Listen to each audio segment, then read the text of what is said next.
Kama nikikwambia, kuna mchanganyiko wa vitu vitatu ambavyo watu wengi wamekuwa wakitumia kwa miaka mingi, wakiamini wanaweza kubadilisha miili yao na kujisikia vizuri, ungeamini?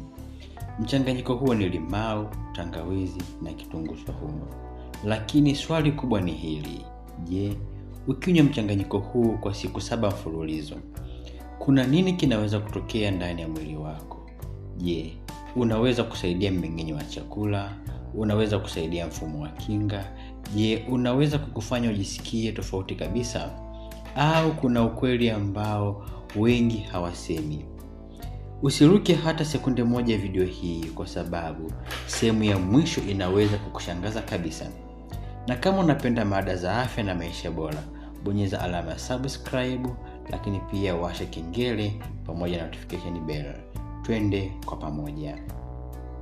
Kwanza kabisa, lazima tujue tunachokunywa.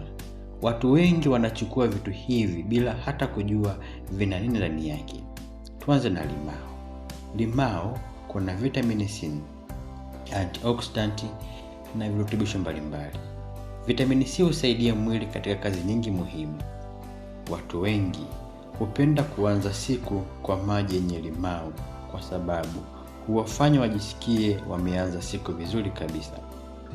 Lakini limao pekee si tiba ya kila kitu. Sasa twende kwa tangawizi. Tangawizi imetumika kwa muda mrefu sana. Watu wengi huitumia kwa kichefuchefu, hisia za tumbo kujaa, kusaidia mmeng'enyo wa chakula. Tangawizi pia ina viambata vyenye uwezo wa kupunguza uchochezi. Na sasa twende kwa kitunguu saumu. Kitunguu saumu kina kiambata kinachojulikana kama allicin. Kimekuwa kikihusishwa na afya ya moyo, mfumo wa kinga na sifa za kupambana na baadhi ya vijidudu. Sasa tuingie kwenye jambo ambalo umekuja kulisikia. Ukianza kutumika mchanganyiko huu kwa siku 7, baadhi ya watu wanaanza kugundua mabadiliko fulani ambayo ni yafuatayo. Kwanza, unaweza kuhisi tumbo lako liko tofauti. Baadhi ya watu walipoti kupungua hisia za kujaa tumboni, kuhisi tumbo kuwa jepesi, mmeng'enyo kubadilika. Lakini kuna jambo muhimu ambalo ni hili: kila mwili ni tofauti. Usitarajie kila mtu kupata matokeo sawa na mwingine. Pili, unaweza kuanza kutumia maji zaidi. Watu wengi hutengeneza mchanganyiko huu na maji ya uvuguvugu, na matokeo yake mwili unaanza kupata maji zaidi ya kutosha. Wakati mwingine watu huhisi nguvu zimeongezeka mwilini na mwili kuwa mwepesi zaidi. Unaweza kuhisi nguvu zaidi. Baadhi ya watu husema, ninaamka vizuri zaidi, ninahisi mwili kuwa mwepesi, ninahisi uchangamfu. Lakini mara nyingi kuna mambo mengine yanayoenda sambamba. Kwanza ni kulala vizuri, kunywa maji ya kutosha na kuboresha ulaji na kupunguza vyakula vyenye mafuta mengi.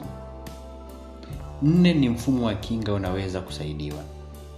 Limao ina vitamini C, tangawizi ina antioxidant, kitunguu saumu kina viambato mbalimbali. Lakini kumbuka, hakuna kinywaji kimoja kinachoweza kukuzuia kuugua kila ugonjwa. Kabla tujaendelea, kama unapenda kujifunza zaidi kuhusu afya yako, nina taarifa muhimu sana hapa. Kuna kitabu cha magonjwa yasiyoambukiza kinachokupa maelezo kuhusu kisukari, shinikizo la damu, ugonjwa wa moyo, namna ya kuboresha mfumo na mtindo wa maisha. Kitabu hiki kinapatikana kwa shilingi 5,000 pekee ya Kitanzania kwa soft copy na 10,000 kwa nakala ngumu, yani hard copy. Kwa mawasiliano zaidi tupigie kupitia namba 0767443887. Maarifa yanaweza kukusaidia kufanya maamuzi bora kuhusu afya yako. Sasa kuna jambo ambalo wengi hawalisemi. Mchanganyiko huu unaweza usimfae kila mtu.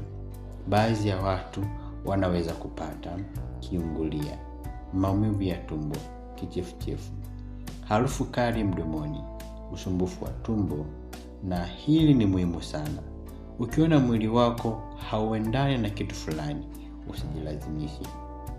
Watu wanaopaswa kuwa waangalifu zaidi: kwanza, wenye vidonda vya tumbo, wanaopata kiungulia mara kwa mara, wanaotumia dawa za kupunguza kuganda kwa damu, na wenye matatizo ya makubwa ya tumbo. Kwa hiyo, ukinywa mchanganyiko wa limau, tangawizi na kitunguu saumu kwa siku 7, baadhi ya watu wanaweza kugundua mabadiliko katika mmeng'enyo, kuongeza matumizi ya maji, kujisikia tofauti katika mwili. Lakini afya bora hujengwa na kinywaji, lakini afya bora haijengwi na kinywaji kimoja pekee. Inajengwa na maisha bora, mazoezi, usingizi wa kutosha, na kupunguza msongo wa mawazo. Naamini umefika mwisho wa video hii. Niandikie kwenye comment section, afya ni utajiri. Usisahau kulike, kusubscribe na kushare video hii kwa marafiki wengi zaidi.